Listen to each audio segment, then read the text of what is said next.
Bismillahirrahmanirrahim. Assalamualaikum warahmatullahi wabarakatuh. Selamat pagi, salam sejahtera bagi kita semua.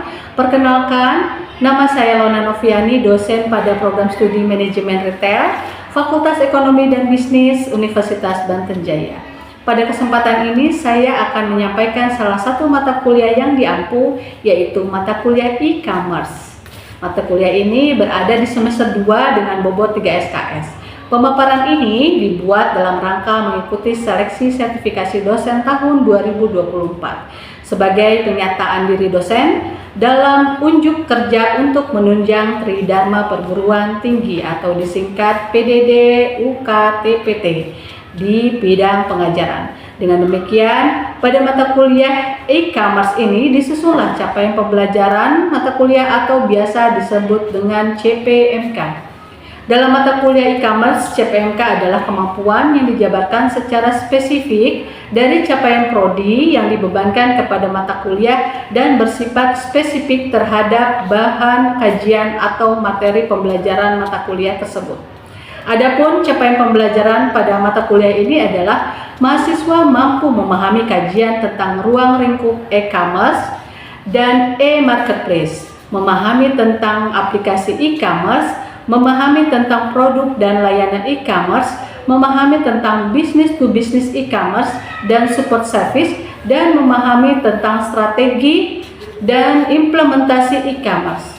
Sedangkan kriteria dan bentuk penilaian yaitu dinilai dari segi ketepatan mahasiswa dalam memahami dan menyelesaikan studi kasus serta objektif dalam menyelesaikan materi yang dibahas, sehingga materi pembahasan terintegrasi dengan baik.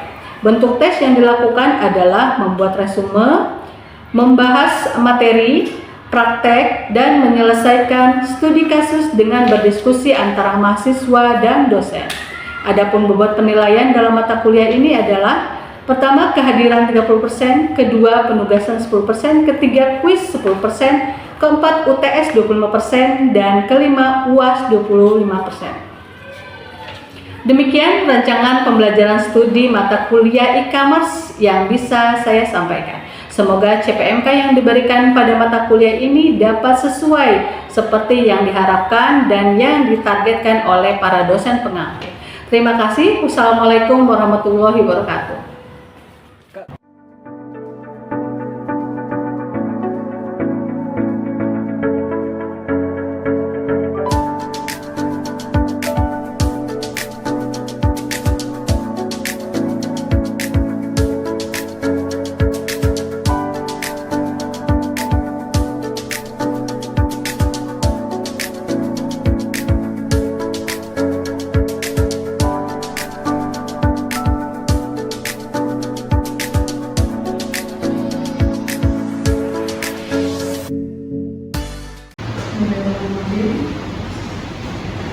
Assalamualaikum warahmatullahi wabarakatuh. Waalaikumsalam warahmatullahi wabarakatuh.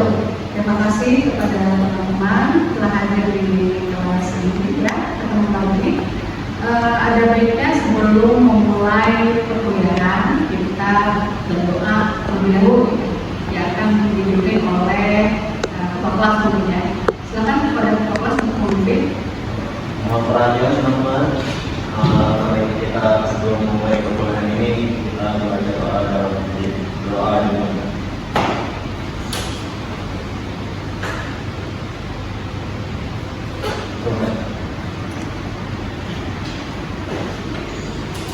Oke, terima kasih kepada ketua kelas sudah memberi doa.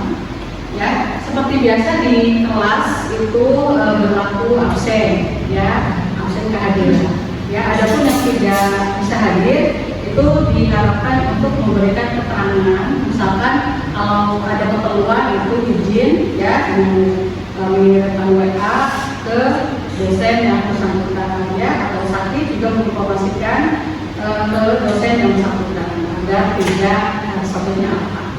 Gitu ya. Nanti kita pakai aplikasi SIAKAD yang sudah canggih ya. Sudah canggih, nanti kalian juga bisa memonitor kehadiran kalian di situ ya. Oke, sebelum ke materi hari ini kita akan review materi yang sebelumnya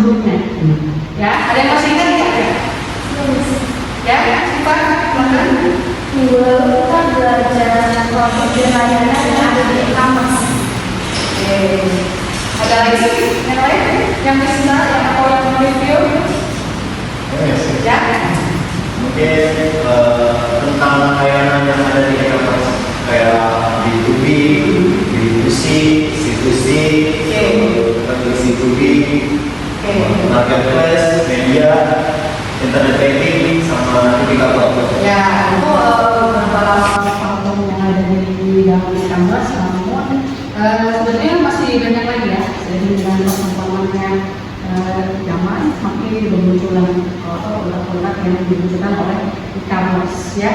Baik, di cara pembelajaran semester kita sampai di pertemuan keempat ya, kita akan membahas tentang pengenalan bisnis to bisnis ya. Kemarin kita bahas secara global ya, sekarang kita akan membahasnya secara spesifik ya. Apa sih bisnis to bisnis? Ya, di dalam kampus ada yang namanya B2B, adalah platform digital yang memfasilitasi transaksi antara perusahaan dan memungkinkan bisnis untuk menjual produk atau jasa secara online kepada pelanggan bisnis lainnya.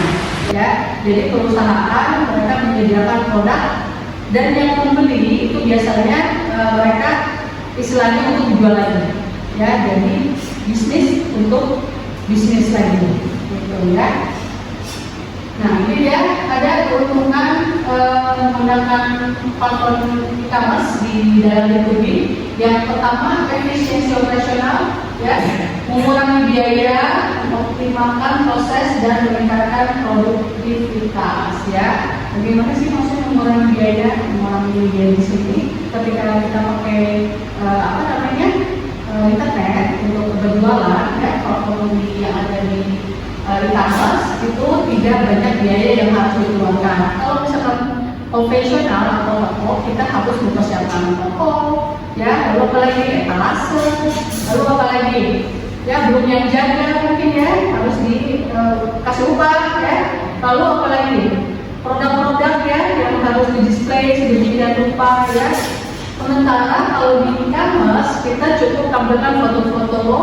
Ya, walaupun kita tidak punya toko secara fisik, tapi kita punya toko di online, itu cukup upload foto-foto saja, ya, foto-foto. Jadi efisiensi sekali juga untuk operasionalnya, ya, mengoptimalkan prosesnya dan meningkatkan produktivitas, ya. Nah, yang selanjutnya yaitu jangkauan pasar yang luas. Luas sekali ya, karena internet itu sekarang sudah diakses global, bahkan di dunia ya, menjangkau lebih banyak pembeli potensial ini seluruh dunia, gitu ya. Kalau misalkan Syifa jualan kerudung ya di satu marketplace, itu bukan hanya jualan di sini, tapi bisa merambah ke dunia ya, ke lebih luas lagi. Kalau misalnya toko konvensional, kalau misalnya ada di pasar Serang, ya sudah, yang tahu mungkin sekitarnya aja ya, atau yang membuat atau yang berkunjung. Tapi kalau misalkan lewat internet atau sosial media atau marketplace, itu jangkauannya lebih luas. Mungkin tiba-tiba ada yang beli orang Amerika, atau yang beli orang Malaysia, atau yang beli orang Turki, ya, itu bisa saja terjadi ya, karena jangkauan pasar yang lebih luas karena tadi pakai internet gitu ya, pakai marketplace. Lalu layanan pelanggan yang lebih baik, memberikan pengalaman pembelian yang lebih cepat dan lebih nyaman. Ya, nah ini juga tergantung bagaimana kita memiliki toko online, memilih toko online tersebut. Misalkan ada yang fast respon atau slow respon gitu ya. Nah, di sini pengalaman pembelian yang lebih cepat, maksudnya kita dengan duduk-duduk aja itu bisa belanja, gitu ya. Kalau di konvensional kita harus jalan ke pasar, jalan ke toko untuk mendapatkan apa yang kita cari atau yang kita butuhkan. Tapi kalau lewat e-commerce via internet itu kita bisa sambil rebahan kan ya, rebahan kita pesen makanan, kalau datang ya, pesan apa, contoh datang gitu ya. Nah ini dia pelayanan pelanggan yang lebih baik, artinya kita tidak harus capek-capek keluar atau lagi panas manasan atau lagi hujan harus hujanan ya. Jadi dipermudah dengan adanya ya protokol marketplace ini ya. Apalagi kita kemarin pengalaman pandemi ya, itu kita sama sekali nggak boleh keluar, nggak boleh kemana-mana, harus protokol kesehatannya harus dijaga banget. Dengan adanya marketplace ini terbantu sekali nggak sih? Terbantu nggak? Terbantu ya, terbantu sekali. Kita butuh apa tinggal datang. Dan sekarang layanannya bukan hanya pelayanan tentang makanan, tapi tentang semuanya ya. Bahkan ada juga yang menyediakan produk-produk di luar makanan ya, seperti kayak servis aja sudah ada servis. Lalu apa lagi atau kalian punya pengalaman pernah pakai apa marketplace apa gitu selain berbelanja makanan? Bilang pernah? Paling tes itu untuk cek harga sih, perbandingan harga yang ada di marketplace sama di toko fisik gitu. Oh iya. Itu ya, kadang juga mereka lebih miring ya harganya ya. Lebih miring kenapa? Mungkin itu tadi karena biasanya kalau perusahaan itu mereka akan memberikan harga spesial ketika pembelian kita di atas kota besar ya. Misalkan kalau beli 100 itu harganya 25.000, kalau beli 200 itu harganya 15.000 ya. Kalau misalnya perusahaan ini ngambil di atas 200 artinya harganya lebih murah dan dia bisa berjualan harganya di bawah rata atau di bawah HRT dengan dengan diskon atau dengan promo gitu ya. Oke, selanjutnya ini dia memahami target pasar dan kebutuhan pelanggan ya. Yang pertama profil pelanggan, identifikasi, karakteristik, preferensi dan tantangan pelanggan kita ya. Nanti kalau kita untuk hari ini identifikasi. Nah biasanya kalau di Google Search itu atau di di sosial media kita, misalkan kita nge-like satu produk, misalnya skincare ya, kita lihat ini bagusnya skincare, kita like ya. Itu dengan otomatis ketika Syifa pakai pencarian di mesin pencarian kayak Google kayak gitu, itu akan muncul iklan-iklan tentang skincare karena ada riwayat Syifa like skincare ya. Karakteristik ya, jadi kita sudah mengidentifikasi karakteristik dari customer kita seperti apa, dan sekarang seperti apa nih gaya berbelanjanya seperti apa, kita harus mengikuti ya. Atau apa yang tren gitu ya, biasanya di sosial media juga ada trending ya, ada viral gitu ya. Itu lalu yang selanjutnya analisis society ya.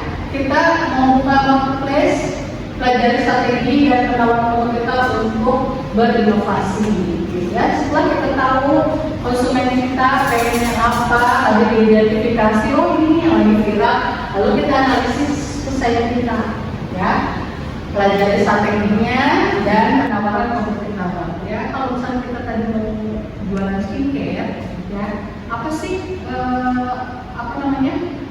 pesaing kita untuk bulannya apa sih gitu ya. Nah kita harus pelajari gitu ya.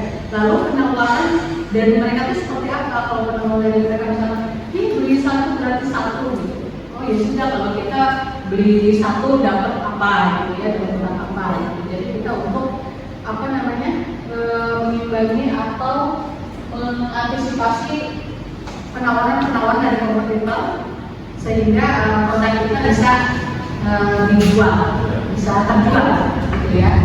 Selanjutnya ini udah umpan balik pelanggan.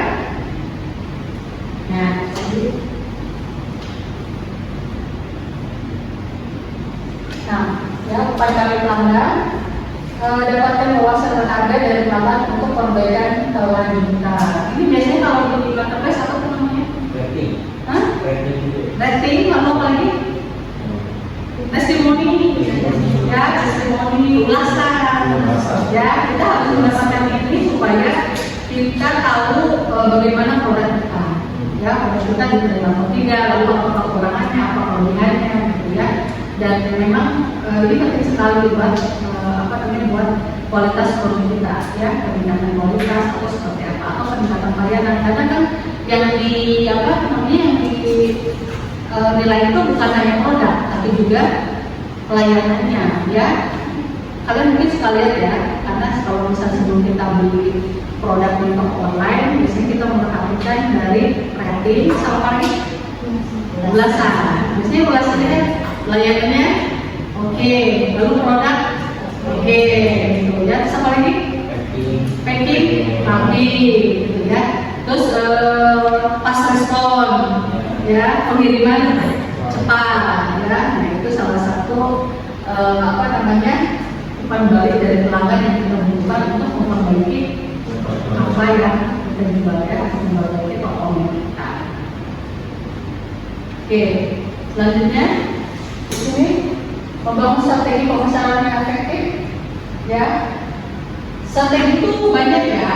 Jadi kita pelajari tentang yang pertama konten marketing, ciptakan konten yang bermanfaat dan menarik bagi pelanggan. Biasanya bikin kontennya di mana sih? Biasanya bikin kontennya IG, apalagi TikTok, Facebook, ya. Nah, ini kalau misalkan kita mau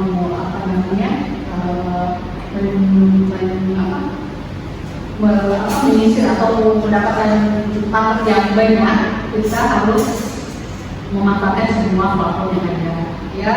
Jadi tidak hanya jualan di IG saja, konten di IG, tapi juga di Facebook, terus dimana lagi gitu. Jadi semuanya kita buka untuk memaksimalkan iklan kita, ya. Dan kita konten yang berkembang dan menarik bagi pelanggan. Biasanya sih kayak ini juga tidak melulu tentang produk kita, ya, tapi juga tentang apa sih yang lagi viral atau mungkin isu apa yang sedang berkembang, gitu. Tapi konten-kontennya itu positif, gitu ya, sehingga siapapun yang melihatnya tertarik. Nah selanjutnya networking dari kedutaan, bangun hubungan dengan mitra bisnis yang strategis, ya. Ini kita kenal namanya collab. Apa tuh? Collab. Kolaborasi, kerjasama, ya. Bahkan beberapa konten kreator mereka kolaborasi dengan konten kreator lainnya yang lebih tinggi followernya. Untuk apa? Untuk mendapatkan follower baru, ya. Sama kayak kita misalkan punya satu produk di skincare, kita kolaborasi dengan yang sudah terkenal, yang sudah punya nama. Misalkan dengan cara apa? Misalkan dengan adanya event, atau kita ada namanya podcast. Sekarang musim podcast, ya. Podcast, misalkan si punya produk skincare, podcast dengan bos skincare yang sudah besar, gitu. Nah itu kan akan membantu, ya, akan membantu memperkenalkan produk kita, gitu ya. Jadi kolaborasi dan mungkin dari kemitraan itu sangat penting sekali, ya. Kalau misalnya kita baru memulai berdiri sendiri itu akan berat, ya. Bisa saja, tapi kolaborasi dan kemitraan itu sangat dibutuhkan, gitu ya. Makanya nanti kalau misalnya mau bermitra atau kolaborasi, kalian pilih-pilih, ya, pilih-pilih dengan siapa. Tentunya dengan yang punya profil bagus, ya, dan lebih dari kita, pasti, ya. Oke, yang selanjutnya penjualan yang terukur. Optimalkan alur penjualan untuk meningkatkan konversi, ya. Jadi ini tidak kita tuh pas buka langsung, gitu ya. Tapi siapa dulu nih, gitu. Kita punya produk, kita kenalkan dulu ke yang orang di sekitar kita dulu. Keluarga kita gimana? Mereka seperti oke, kita merambah ke kampus. Udah kampus oke, kita merambah ke kota. Lalu merambah ke, ya. Itu namanya step-stepnya itu diperhatikan. Tentu saja kalau misalkan untuk terjun di marketing marketplace itu sudah pasti global, tapi kita membutuhkan ulasan-ulasan dari mitra, ya. Artinya kita harus ada komunikasi dengan teman-teman sekitar, keluarga dulu, gitu, agar mereka juga menjadi pelanggan dan memberikan ulasan sehingga orang lain melihat produk kita bagus, gitu ya. Oke, ini dia optimalisasi proses pemesanan dan pengiriman, ya. Kemudahan pemesanan, sederhanakan atau pemesanan untuk pengalaman yang lancar, gitu. Ada yang pernah belanja ke online ribet gitu? Ada pengalaman? Lancar, ya. Nah, itu ya. Jadi kemudahan pemesanan. Tapi kalau misalkan itu sulit, itu kita akan males ya, gitu. Tapi kan sekarang kita udah bayar sekali, pesan, pilih, lalu check out ya, pilih apa lagi, pilih pengiriman ya, lalu pilih membayar ya, pembayaran seperti apa, lalu selesai, gitu ya. Tapi kalau misalkan dipersulit, misalkan berapa ukuran baju, misalkan likat aja, terus likat tangan, likat ini kan ribet ya, jadi customer jadi males, gitu ya. Jadi nanti kalau kita marketplace apapun produknya itu harus dipermudah, baju, selesai, ya, karena biasanya sudah dengan foto yang kurang lagi ya. Jadi foto aja sudah mewakili, biasanya hanya size yang dipilih, kalau ada size, gitu ya. Ada juga yang all size, gitu. Ya, lalu integrasi logistik, hubungan rantai pasokan memastikan pengiriman yang tepat, ya. Logistik apa tuh? Integrasi logistik, rantai pasokan, ya. Jadi ketika kita punya marketplace atau punya produk yang kita jual, kita harus punya distributor di mana kita bisa ambil atau kita bisa beli untuk kita jual. Rantai pasokan, hubungan rantai pasokan. Jadi kalau misalnya kita tidak punya rantai pasokan atau tidak punya distributor ya untuk rantai pasokan itu, kita gimana mau bisa meneruskan? Ya, misalkan saya punya nih buat buku, misalnya di musim buku nih, punya nih misalkan 150 kilo kita jual misalnya pesan berapa tuh habis saja. Nah, karena tidak ada rantai pasokan dan tidak ada distributor, pesan kembali gimana? Bingung ya, jadi jualnya sekali aja. Tapi kalau misalnya kita sudah memutuskan mau jualan ini, buku nih, tapi sudah mendapatkan nih, nanti kalau ini habis sudah ada nih pengepulnya, ya, misalkan ada di rawon, nggak pernah habis. Gitu. Jadi kita harus memastikan dulu rantai pasokannya lancar. Jadi ketika ada pemesanan, ya, dan customer itu terpenuhi dan kita usahanya tetap berjalan. Tapi kalau tidak punya rantai pasokan, tadi tentang punya banyak dijual, ya udah gitu ya, karena tidak memastikan rantai pasokannya dari mana, ya. Jadi itu integrasi logistik jadi harus lancar. Tapi kita nggak tahu kan, mungkin aja produk kita ini ada yang bolong sekali habis. Nah nanti kalau nggak ada distributor kita gimana? Bingung, ya. Jadi harus siap sukses. Kita harus sangat banyak pelanggan. Ya. Lalu yang selanjutnya, transparansi informasi, berikan pelanggan real time atas status pesanan, gitu ya. Banyak sekali yang di toko online itu mereka membuat gambar. Ada yang baca gitu ya, dan ada juga yang tidak mencantumkan, dan itu harus berhati-hati karena mungkin teman-teman ada pengalaman gambarnya begitu, datangnya tidak begitu. Ada pengalaman nggak, Mana? Yang mana? Misalkan di gambar seperti itu sepatunya menarik kan misalnya. Sedangkan tuh kayak ada kekurangan kayak misalnya dari tali sepatunya, kayak dari warnanya nggak sama. Sudah sesuai ya, sudah sesuai ya.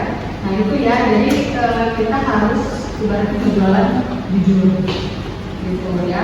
Ini terbuat dari apa dijelaskan ya, bahannya apa dijelaskan. Jadi ketika customer kok tidak sesuai gambar ya, tapi kan kita kasih terang bahwa gambar ini tergantung dari pencahayaan biasanya pencahayaan. Tapi kalau bahan itu kita sudah sampaikan bahwa bahan ini adalah bahan katun misalkan 100% dan kita sebagai pembeli kita harus tahu katun itu seperti apa gitu ya, atau jeans 100% kita harus tahu jeans itu seperti apa.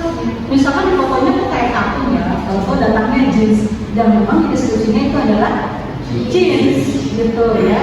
Jadi kita juga sebagai pembeli harus pintar ya, harus pintar dengan penjelasan, dengan deskripsi supaya datang sesuai dengan ekspektasi gitu ya.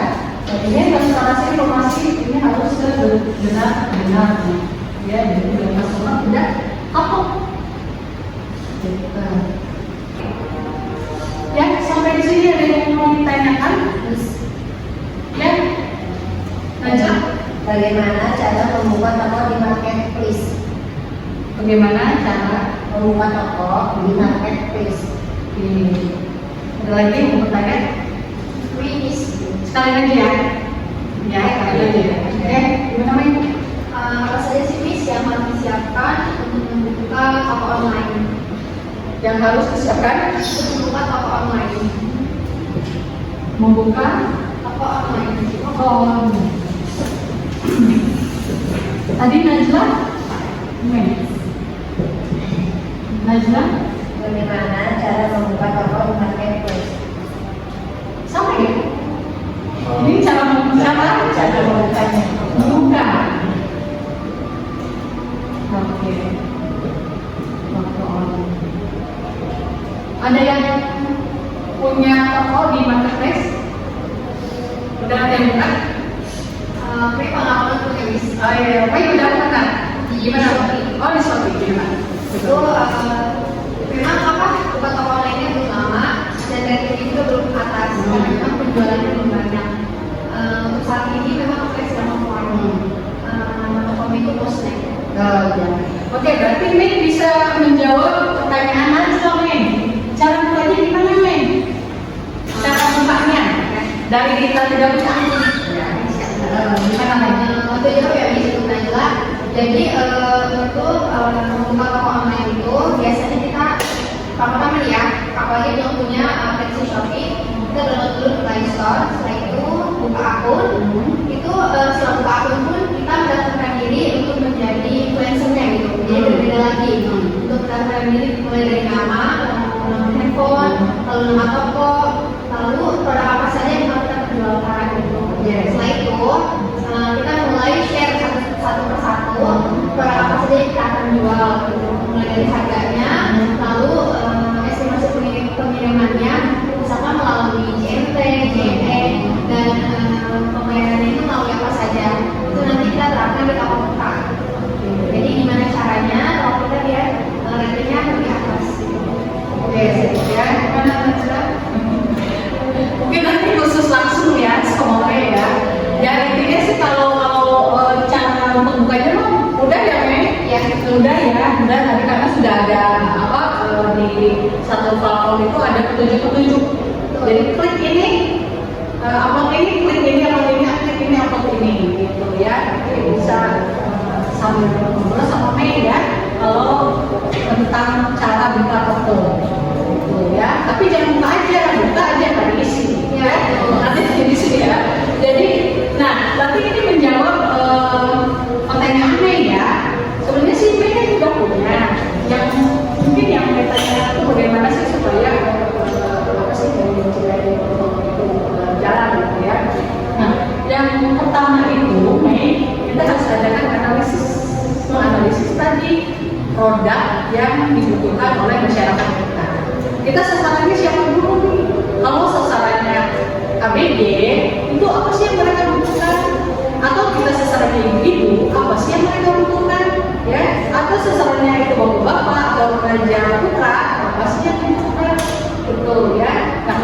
yang dibutuhkan oleh remaja putri? Oh, kayaknya masih nomor 1 itu skincare. Ya, misalkan tentukan produk. Setelah menentukan produk, kita harus riset pasar. Apakah produk kita diterima atau tidak? Gimana caranya? Pakai orang terdekat dulu, pakai keluarga dulu, tanya ke keluarga. Ini produk aku yang mau dijual, kira-kira bagus enggak, gitu ya. Nanti orang tua atau kakak kita ya, adik-adik kita, mereka akan memberikan ulasan. Kayaknya kurang ini deh. Maka mungkin bisa komen tentang packaging. Kayaknya kurang ini deh, kurang ini, ya. Lalu setelah berbagi, kita riset lagi ke teman. Kalau teman kan di luar keluarga, mereka lebih objektif, ya. Insya Allah ya. Kalau keluarga kan agak subjektif karena keluarga, ya. Kata teman, ini produk aku nih, gimana kira-kira? Terus, oh ini bagus nih, aku mau. Itu terjual, berarti itu sudah dibilang harga. Baru kita buka toko. Toko kita tentukan dulu, ya. Tadi apa? Untuk jasa pengiriman, ya itu tentukan dulu, ya. Tapi biasanya kalau di toko online itu sudah ada pilihannya. Toko online mana apa? Jasa pengiriman apa saja yang akan kita pakai. Kalau disaranin sih yang dia sudah besar aja, yang kredibel, ya. Jadi jangan yang baru tetap gitu ya. Nah, sudah menentukan produk, sudah menentukan ini, lalu tentukan pakai jasa keuangan apa, ya. Biasanya orang-orang pakainya apa sih? Jasa keuangan biasanya kalau di aplikasi Shopee Oh, itu udah juga kan. Udah. Nah, dan bisa juga tuh pakai apa namanya? Bank ya. Nah, pakainya biasanya bank apa? Kebanyakan orang pakai bank apa? Gitu ya. Itu juga misalnya untuk bank besar itu dicantumkan. Tapi artinya kita juga harus lihat nih bank itu, ya, supaya apa namanya terintegrasi gitu ya. Lalu sudah cara pembayaran. Apakah hanya lomba atau misalnya COD, ya? Nah itu juga ditentukan untuk mempermudah customer kita, ya. Lalu apa namanya customer service yang ready, yang bisa dihubungi kapan saja, itu juga sangat membantu customer untuk bertanya kepada kita, gitu ya. Selanjutnya tinggal promosi. Promosinya lewat apa? Sosial media. Artinya berarti kita harus punya semua sosial media untuk menunjang dari bisnis kita, gitu ya. Sudah mengerti? Sudah bagian foto kok ya? Belum ya. Oke, ada lagi mau tanya? Atau ada yang mau sharing? Silakan.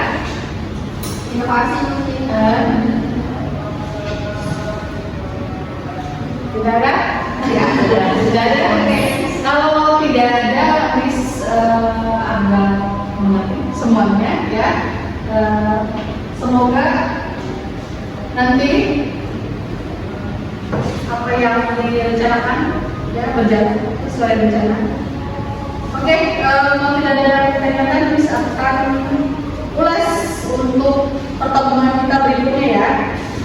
Ini pertemuan keempat, dari pertemuan kelima nanti kita akan membahas tentang apa namanya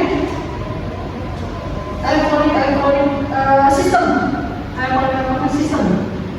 Sekarang udah pakai semua kayaknya, sistem ya. Sistem ini apa sih? Banyak banget yang berhubungan dengan kesehatan, kayak BPJS. Aku udah pakai aplikasi, apalagi pakai aplikasi. Semua lembaga pakai, ya. Dan pajak pakai, ya. Hampir semua pakai aplikasi. Itu nanti minggu depan kita akan bahas tentang platform-platform yang berhubungan dengan publik, ya, dengan masyarakat. Platform-platform dipakai oleh masyarakat kita selain marketplace tadi. Oke. Sudah ada yang lain ya? Kalau tidak ada, kita tutup dengan doa dulu ya. Silakan. Baik teman-teman, sebelum kita masuk perkuliahan ini, mari kita berbaca doa dan mengalir.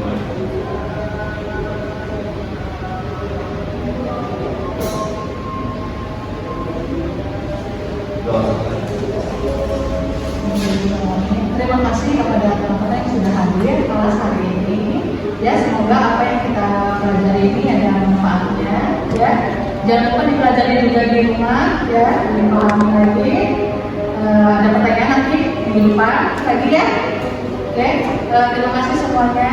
Assalamualaikum warahmatullahi wabarakatuh. Waalaikumsalam warahmatullahi wabarakatuh.